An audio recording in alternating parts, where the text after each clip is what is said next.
Welcome to this episode of Pen to Paper Press Podcast. I'm Cindy Coaches. There's a backstory weaved into each book. To explore the process, I am sitting down with authors, writers, editors, publishers, and an array of creative souls to have a conversation centered on how they develop their stories to completing their works of art. Each episode is an opportunity for us to explore mindsets, pearls of wisdom, and the experiences that began our journey as an author from the moment we put pen to paper. Ruth Little is the owner of Longleaf Historic Resources and Longleaf Studio. Ruth's memoir, The Book of Ruth, narrates 50 years of adventures, from preservation activist to consultant, author, and artist.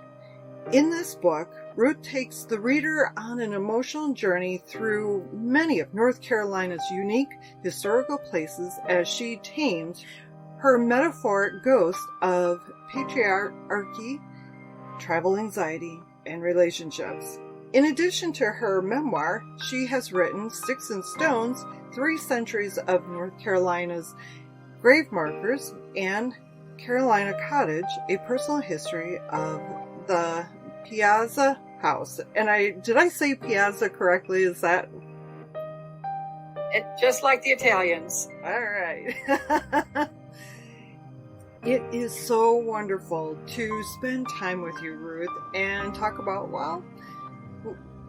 the art of writing and our love of history.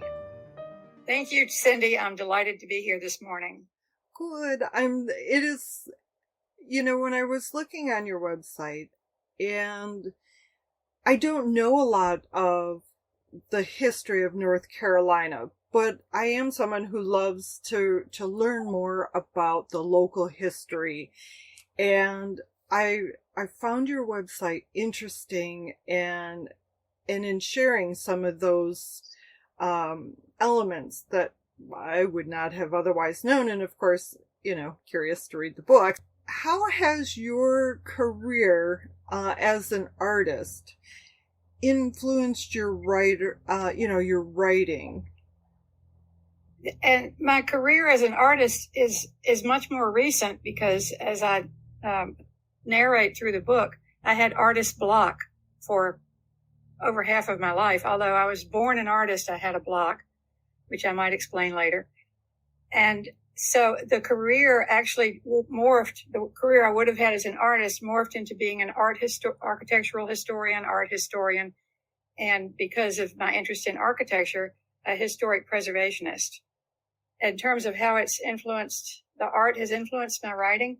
It's the other way around. The writing has influenced the art. Wonderful. So how long have you been doing the historical research and the writings?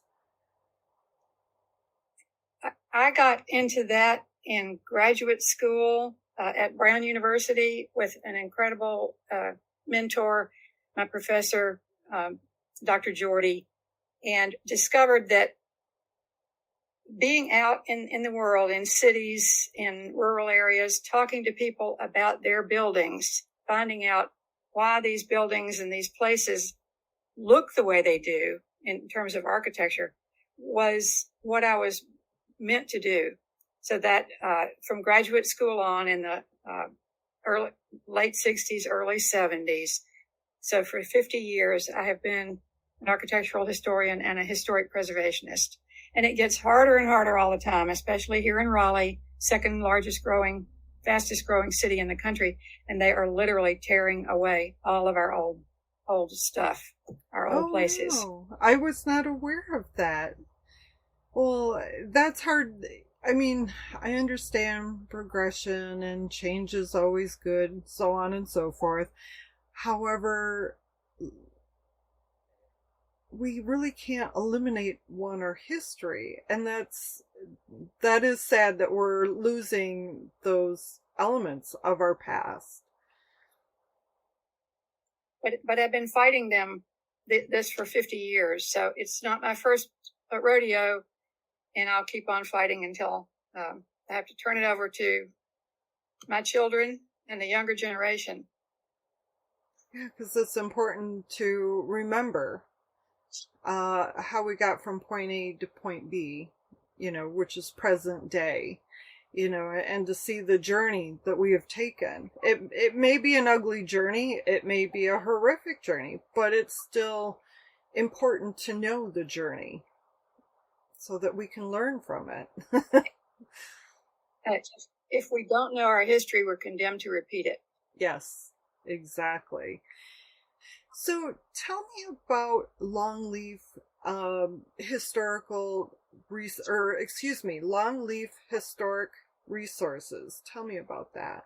I grew up in southeastern North Carolina, the coastal plain, which was a longleaf pine until the late 19th century, was a longleaf pine ecosystem that stretched all the way down the southern coastline. And so I identify with longleaf pines, which are quite endangered. Obviously, we have very few longleaf pine forests left, this original ecosystem. And I'm dealing with man-made endangered resources. So longleaf historic resources seem to be the way to name my business, which I started back in 1990 after working for 10 years with the State Historic Preservation Office here in North Carolina. I became a consultant and started my own business. Wonderful. And what an honor, or a way to honor the trees. I appreciate that.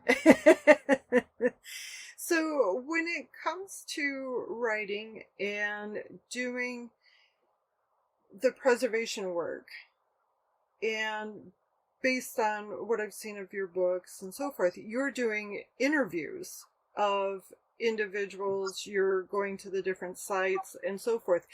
Tell me about what it's like to write somebody's story from a historical point of view.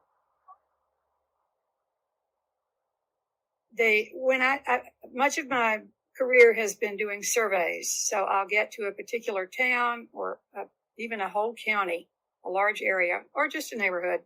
And I am trying to understand why it looks the way it does.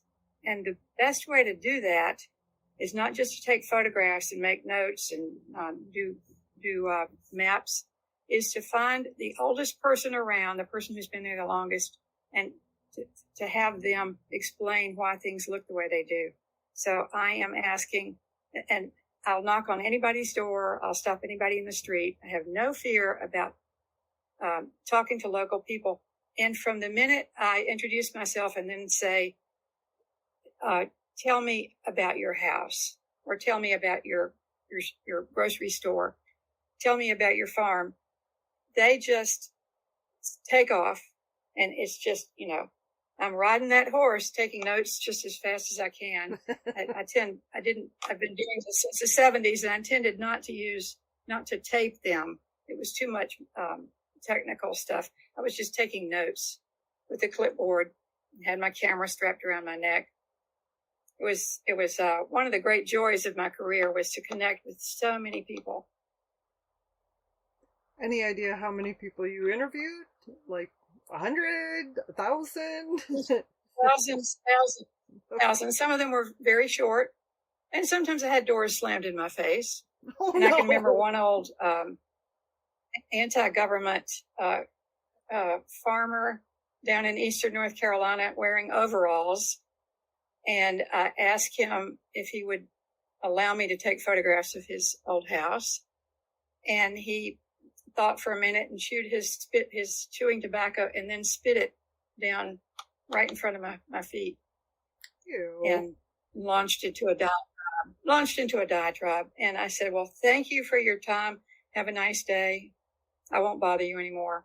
And that just kind of, you let it roll off your back, because he's one in 300 people, right, that I talk to. And you don't need those people. You don't need their input. As to, I take that back, because their input would cast a different outlook or interpretation of what has happened historically in that area. So, that's too bad that he didn't take that opportunity to share with you, because who knows what different insight you could have gotten from him. But interesting. So what kind of questions do you ask them when you're asking them, details? Well, the basic question is, how long have you lived here? When was the house built? Who built the house? And then how much has it been changed? Am I looking at the house or building the way it was built, or, has it been altered a lot? And then I can assess its authenticity, its character. Architectural historians can get a little bit purist and elitist because they're looking at whether something is absolutely original, just like, antique furniture dealers or anybody else. But I'm just trying to assess what it is I'm looking at, to short circuit my perplexity about how things might have been changed. And then I try to figure out whether there was, who designed the house. Maybe the person's grandfather and his neighbors just built that farmhouse exactly the way they had built farmhouses for generations. When you get back into rural areas, you get into traditional architecture. And then that's just another whole wonderful exploration of the culture of where I'm working. So my work has been at the intersection of so many different specialties, not just design, but culture and history and race and politics and class. It's been just a wonderful ride. That sounds like it. And that's interesting. You bring up a wonderful point that, the families would build the same, I don't want to say like cookie cutter, okay, this is how we built the houses then. We're going to build this house the same way, and, and keep that going generationally. That's interesting. It makes sense because you already know the floor plan. And people tended to a young man would take his father's trade up. Well, if he was a farmer, he would become a farmer. If he were a carpenter, he'd become a carpenter. And there was such a homogeneity in most regions that you were comfortable with having just what everybody else had. There generally was not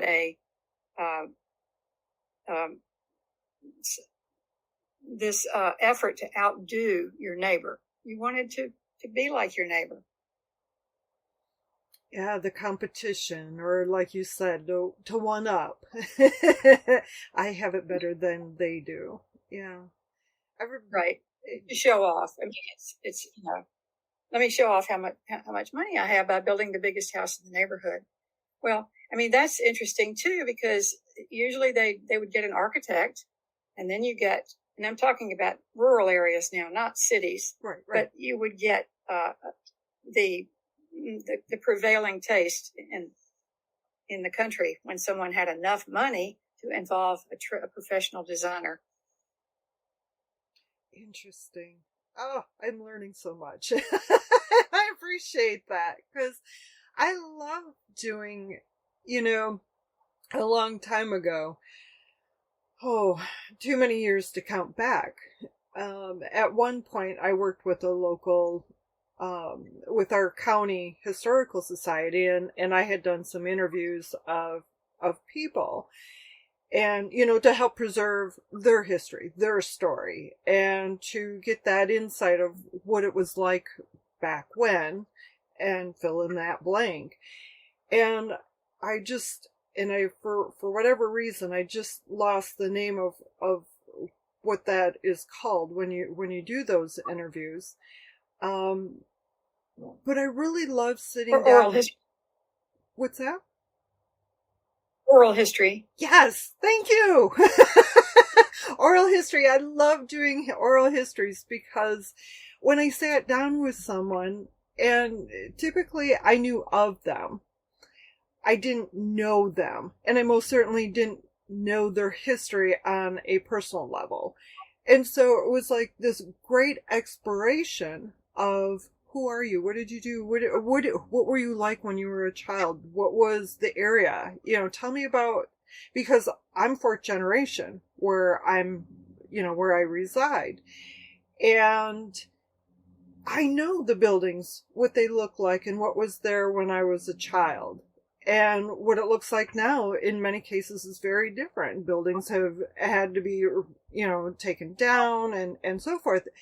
And so to hear someone who is, in their 80s or in their 70s, who, are much older than I am at that time, there was at least a 40-year gap, to hear them tell me what it was like in the same neighborhood and so forth. That was very interesting, and what life was like. And so with you doing that with the architecture, and I'm sure you're picking up family stories as well, because how would somebody not tell you? Mostly a lot of Civil War stories, where the silver was hidden. Oh, nice. And I'm sure a lot of people probably fudged on where that silver was hidden because they don't want somebody in their backyard digging it up. But that's interesting.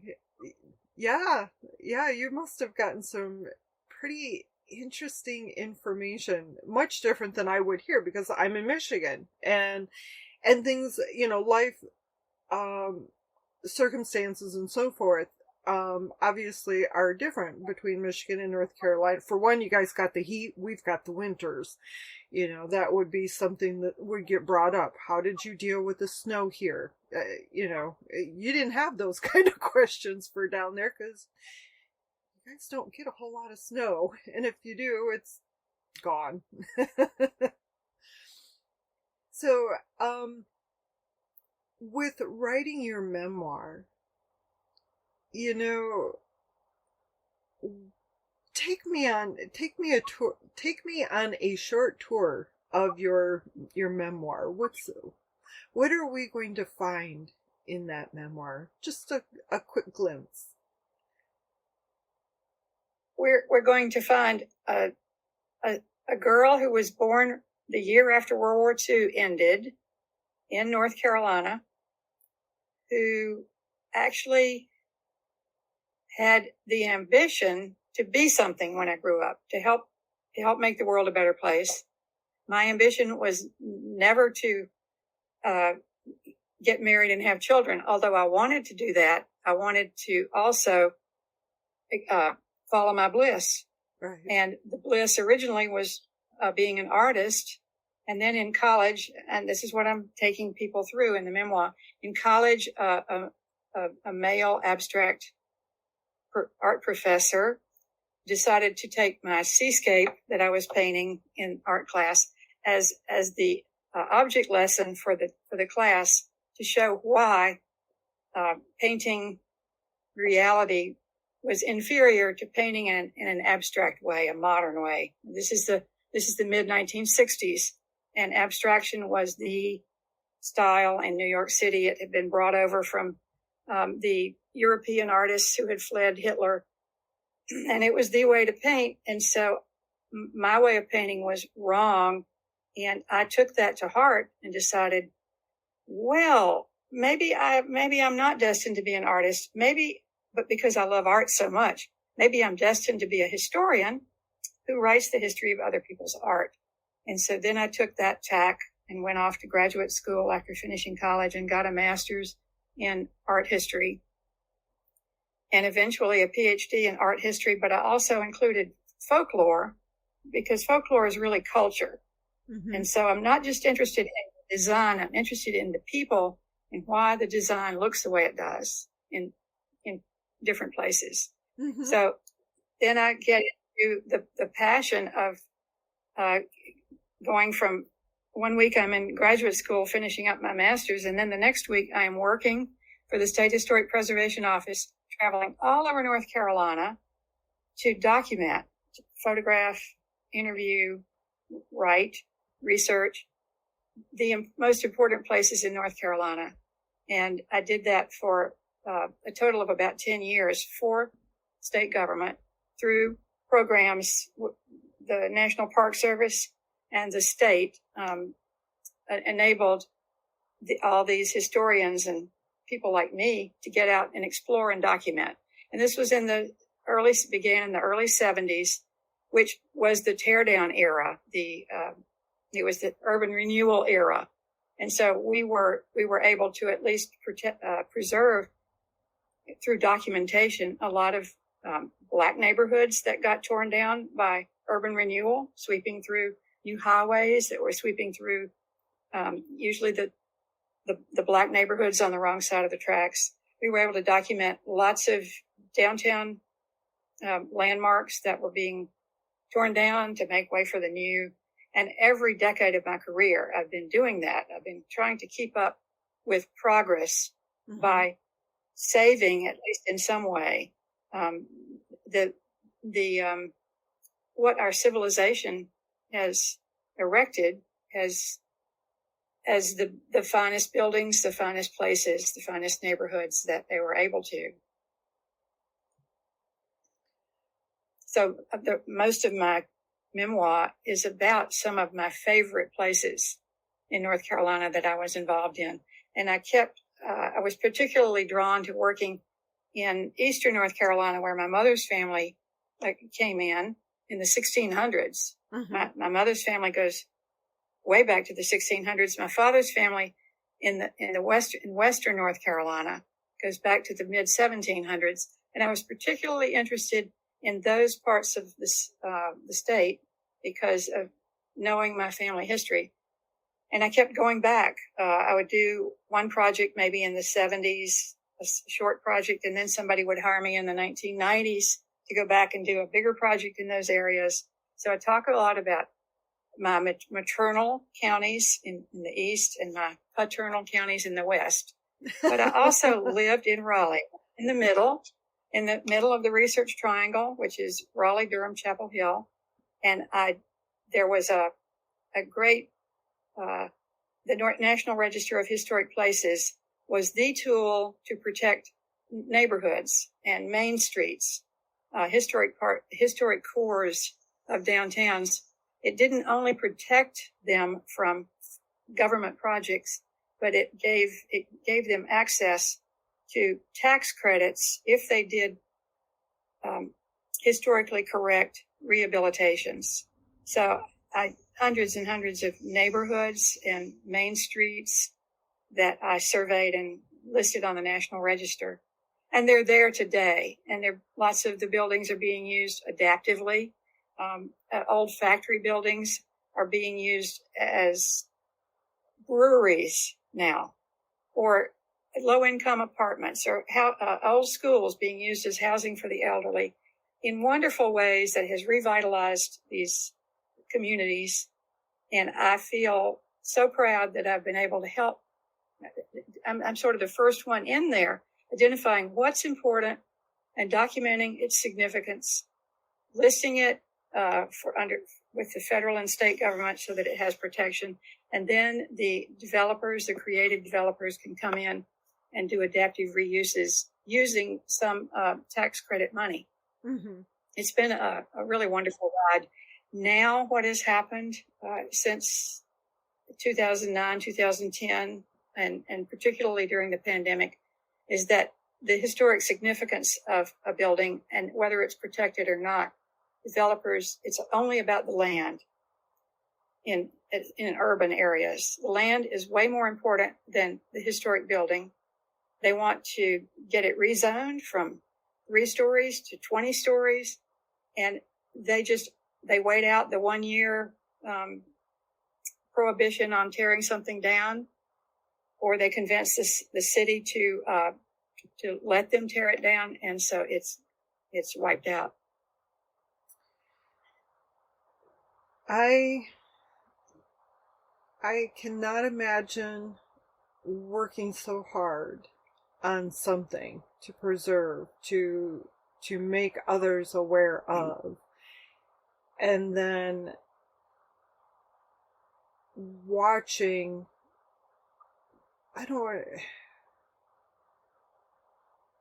watching the destruction. That would be very challenging. It's heartbreaking.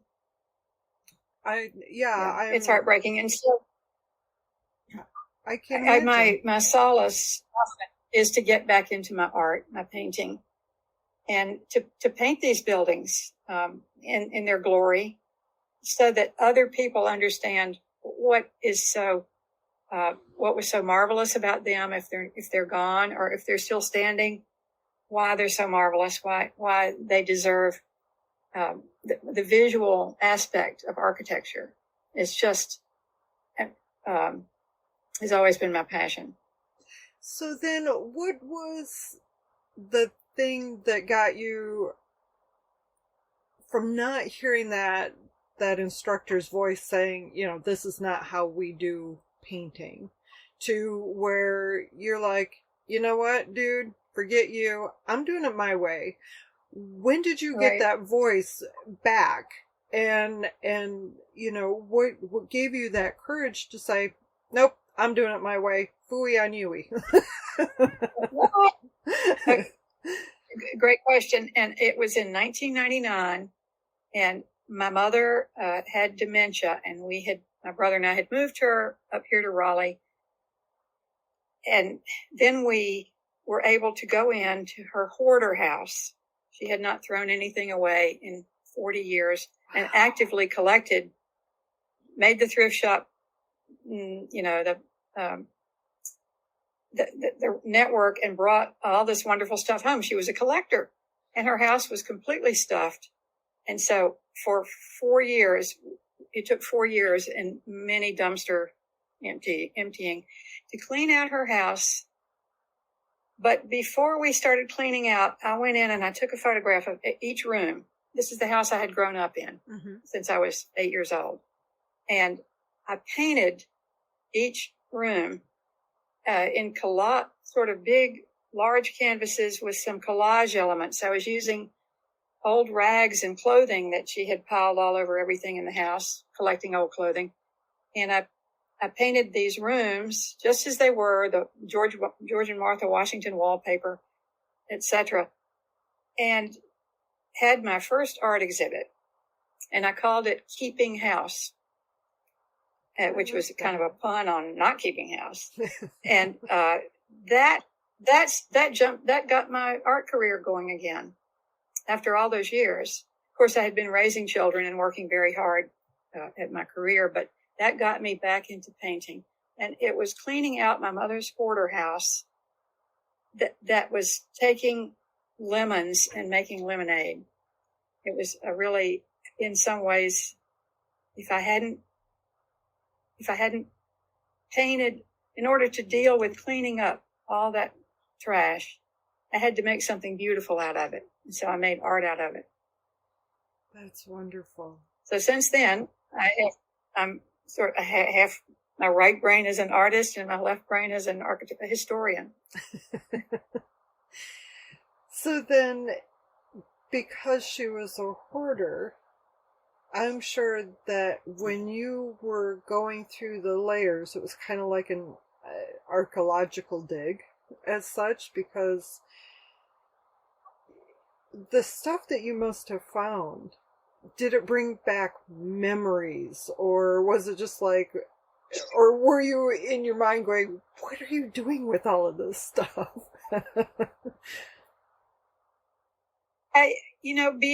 Being a historian, I was saving important things. I was sifting through all of the garbage, and I was saving every family photograph I could find, every letter I could find. And these were not neatly packaged into boxes and organized. They were just literally everywhere. And I found a wonderful scrapbook from the 1930s of my mother's cousins at the North Carolina coast, sitting on the docks of old fishing buildings in their beautiful white dresses.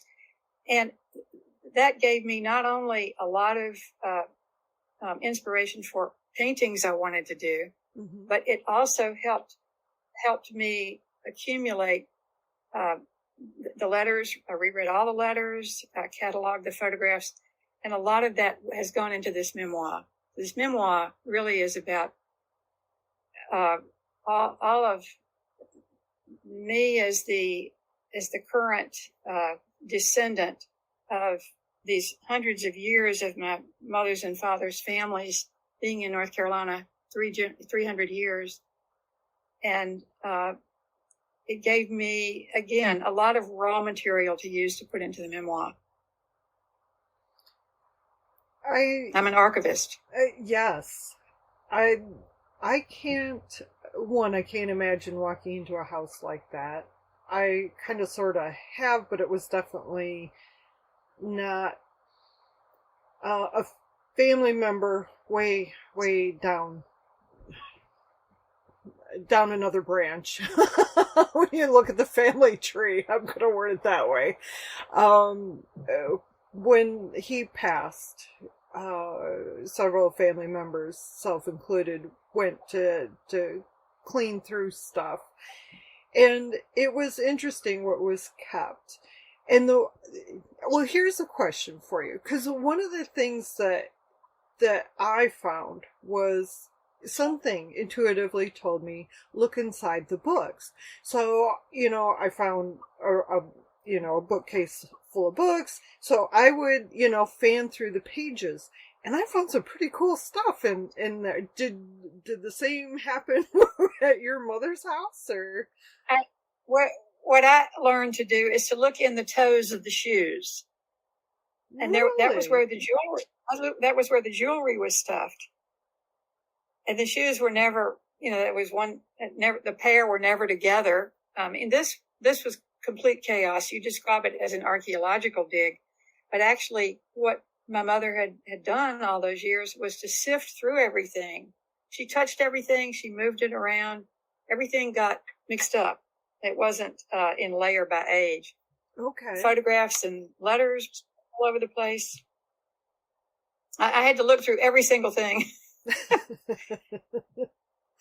And so did you find treasures in books or like letters or any documents or anything, or? The treasures were the old photographs that she had collected from all of her relatives, and the letters all the letters that had been sent to her, and letters that somehow she'd gotten from other people. She was an archivist too. She just didn't organize anything. I like how you word that. There are people who save everything, and then there are archivists who save it and organize it. Yes. And the treasures that you had to have found. Yeah, that's pretty special. So I found a lot of old aprons from the 1950s and 1960s, and I saved every one of them because they're such a statement of domesticity, of a woman's place, an apron. Very true. Very true, because back then, back then we were not putting, quote unquote, the TV dinner into the oven and heating it up. We were making everything from scratch. Yep. Or you were trading it off, somebody likes to make bread, you don't, you trade off canning supplies or, whatever, canned goods for, and I'm not saying canned goods is in like what you find in a grocery store right now. I'm talking about like, the pickled beets and stuff that, somebody did, the season previous. So going back to your art, with your art then, when you're doing these paintings, you're looking back at the older photographs. You're probably, even if the structure's still upright, using that as your I don't want to say template, your inspiration. Inspiration, right. Yeah. So, Uh, go ahead. yeah. So, for example, these photographs of my mother's young cousins, they were then probably in their early 20s, and they had taken a trip to the coast, and when the coast was not commercialized, and so they were swimming on the beach, and they were exploring these little coastal towns, and they would actually take photographs of themselves sitting on a fish dock, and in the background, I saw fish houses, which are elevated. They're little wooden buildings elevated on stilts out in the water, so that it's where you would keep your crab traps and your fish nets and all that. And so the boats are tied up around these, and the dock goes out to these fish houses. Mm-hmm. And they're all gone now in North Carolina on the coast. So I painted a series of fish houses, but not in, they're not drab wooden buildings.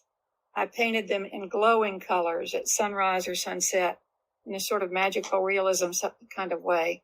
And people just loved these fish houses. It's a lost type of building. It's a lost era, a lost culture. And I'm bringing back people's memories of this lost time in the paintings. Well, and even to give that time life. If you're doing it like sunrise, sunset, to many people, that is a representation of, that rebirth of the day, the birth of the day, the rest for, when the sun goes down, that's that reminder of rest. And there's a romanticized sensation we receive with that, because it's that reminder that we just finished the day and tomorrow is coming. And sorry, I'm getting a little philosophical there, which is not my normal, but to give that life, cause that's probably the two times that we really pay attention to the sky. Unless there's a storm coming, of course.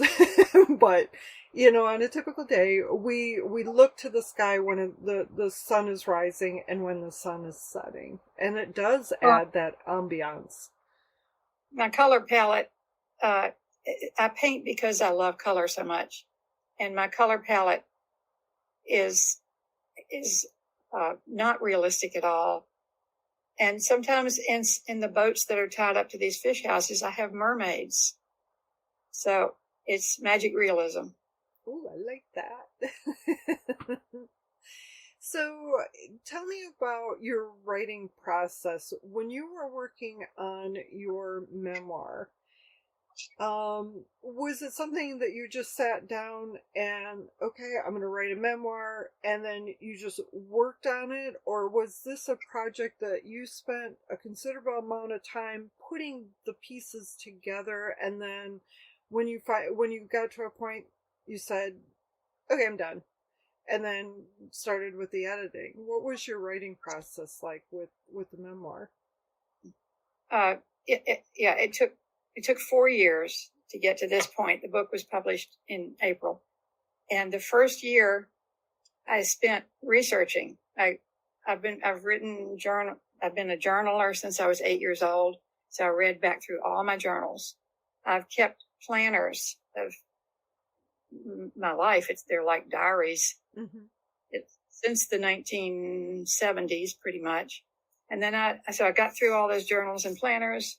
And then, took notes, just chronologically, timeline of my life.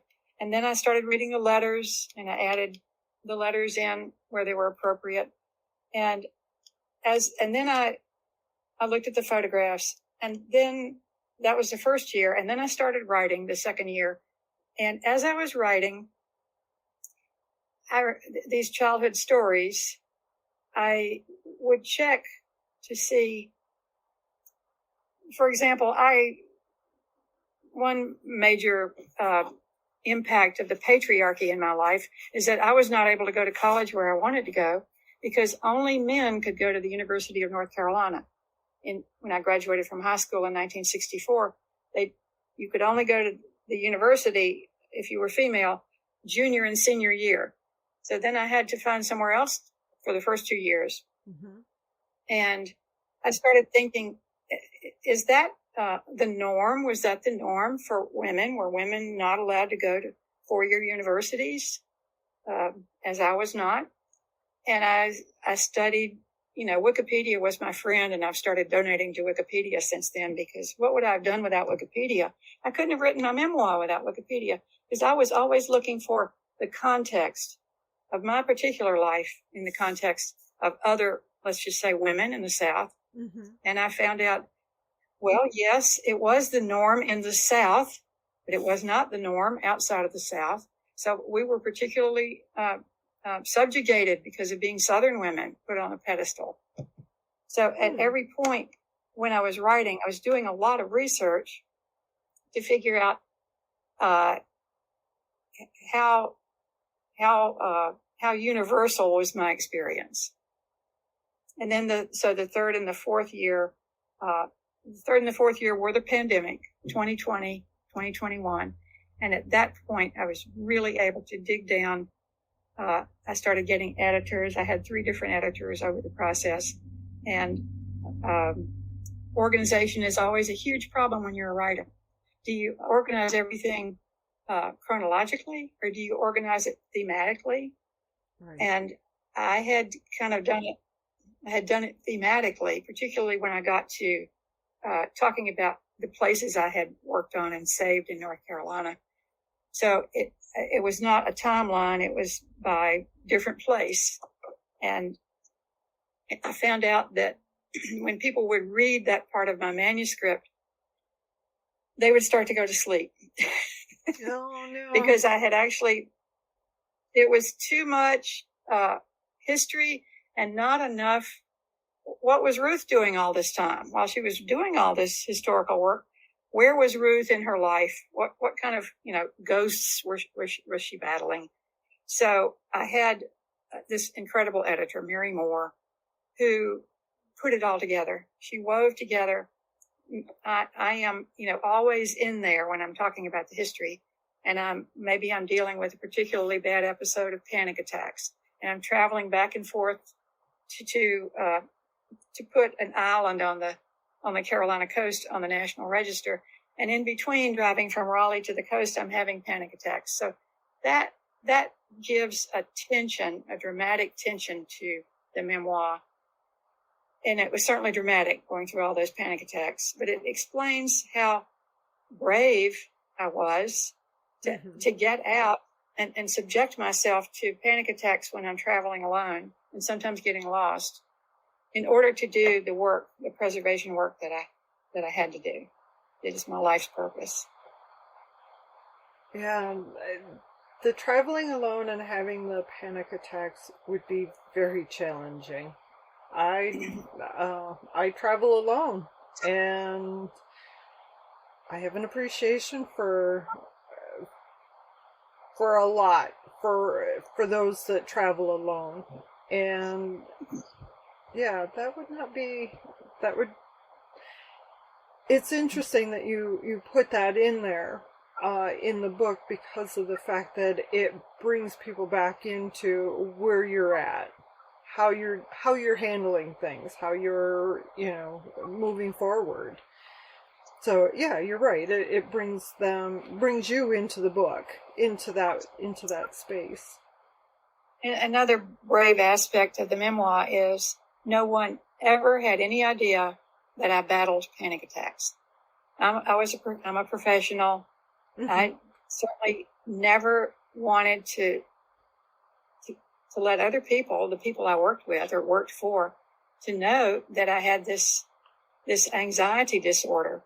So it was a secret. And in my memoir now, I am letting that be part of my story, because it's always been at the heart of my story. Mm-hmm. So then, with editing your book and publishing it, did you Did you? Well, one thing when authors are getting ready to publish is they do a lot of research as to how to publish. Do I go with try to go with one of the big ones? Do I do a hybrid? Do I do self-publishing? Do I, have my friend, whoever help me publish this? How was your process for deciding how you were going to publish your book? Well, I sent out the prospectus on the book to agents in New York City and to book presses in North Carolina. I never heard anything. Well, I got polite thank you, but no thank yous from the New York City agents. A couple of presses in North Carolina, and there aren't very many left, they basically said, we don't do memoirs. So, okay. So then I started looking around at self-publishing companies, and I actually found a wonderful small press in Chapel Hill called Lystra Press. And it's a one-woman operation, and she's a novelist, and she very selectively takes other writers and helps them turn their books into works of art. Oh, really? And so Nora Estimer of Lystra Press was my book angel, and she and her editor and her graphic designer, we were a three woman committee that turned the book into really just a wonderful effort. Wonderful. Well, I'm glad that you had that wonderful experience, and eventually the right people come into place and help us with our journey and get everything, set in motion as such. So where can people on the internet find you to learn more about your historic resource and also Longleaf studio, so they can see your artwork as well? Okay, well, let's start with where they can order the book. Yes. The Book of Ruth, Taming Ghosts, Saving History, is available on Amazon, of course. It's available on Barnes & Noble, on Bookworks, at some local bookstores here in Raleigh. And to find out more about me, my combination historic preservation and painting website is ruthlittle.com. And I am all over the internet because of all the stuff I've written. So have you been writing articles as well? I write articles, over a dozen books, articles, reports after reports after reports. So, Sharon, since you have a fair number of books, and I only named a couple, do you mind telling me what the titles of your books are so they can find that as well? Well, you mentioned, I think, the two most popular books, which are the Sticks and Stones, about North Carolina grave markers, which is really anthropology. It's a study of anthropology and sculpture. And that's been my most popular book. You mentioned Carolina Cottage, which is a semi-memoir about a wonderful particular Southern house type from the 1700s and 1800s. And then the other books are all about particular places, studies of counties, the architecture of a whole county in North Carolina, Caswell County, Iredell County. I did a Greensboro, North Carolina study. So they're more architectural catalogs. Okay. And I wrote this book to pull everything together. The book is all about all my work in North Carolina in terms of preservation and my art. And it's full color and beautiful color scattered throughout the entire book. Wonderful. Ruth, I want to thank you for your time. I am so appreciative. I learned quite a bit in this conversation, and the preservation of these buildings, of these locations, these farmhouses, all that you are seeking to help keep available for future generations. That's not an easy job, and I truly am grateful to learn more about all of this and bring that extra awareness to preserving the history. So thank you.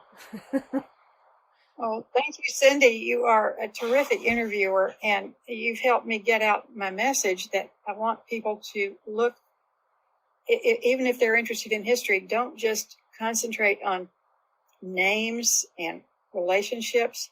Also look at the objects, the material objects, the buildings, the places that these people have created. Yes. That visual aspect tells you as much as words. Yes. Oh, I like that. Yes. I agree. Well, thank you again, and I look forward to seeing what else you put forth out into the world to preserve our history. So thank you. Thank you, Cindy. Before we end our time together, I'd like to say thank you for listening to my conversation with Ruth Little. To access Ruth's website, view her artwork, and learn more about the historical books she has written, visit pentopaperpress.com/podcast and select the show notes page for this episode. If this episode resonated with you, please share it on social media and with those you feel will be inspired by it. Help spread the wisdom. You never know who else needs to hear the messages that are weaved throughout our conversation. To receive future episodes in your inbox, subscribe to the Pen to Paper Press newsletter and follow Pen to Paper Press podcast on social media. Take care, and until next time, keep your pen to paper and write. Your words have power. Your story matters. Bye for now.